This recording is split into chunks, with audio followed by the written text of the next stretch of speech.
Good morning and welcome to today's verse. Today's verse comes to us from the book of Proverbs, Proverbs chapter 16, verse 18, and it says this: Pride goes before destruction and an haughty spirit before a fall. What a convicting verse, because all of us at some point in our life have probably been guilty of counting our chickens before they hatched.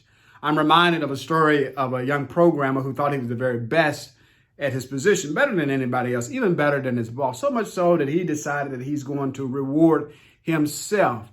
And during a lunch break, he decides to go on an interview, and he interviews with a different company.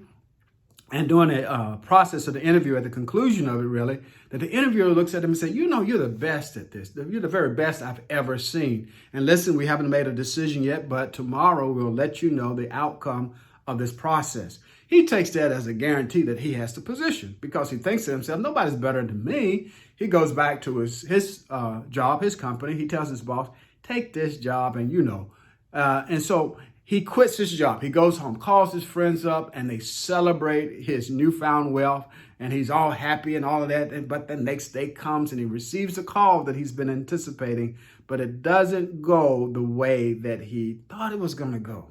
As opposed to getting the position, the interviewer says to him, "Well, we really were impressed. We were impressed with your interview, but we decided to go with someone else." And what is pride but an overinflation of ourselves?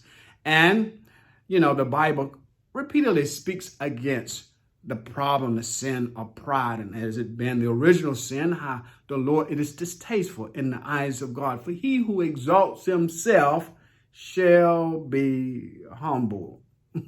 Think about it. I pray that this would be a word of encouragement to you, a word of challenge, that you would think about those areas in your life that you may be prideful, that you may exalt yourself more highly than others, and that may you say, as the Apostle Paul said, "There but by the grace of God, there go I." To God be the glory for the great things he has done. I pray that you would meditate upon this verse. It would be a word of encouragement to you today. And I pray that you would have a safe day.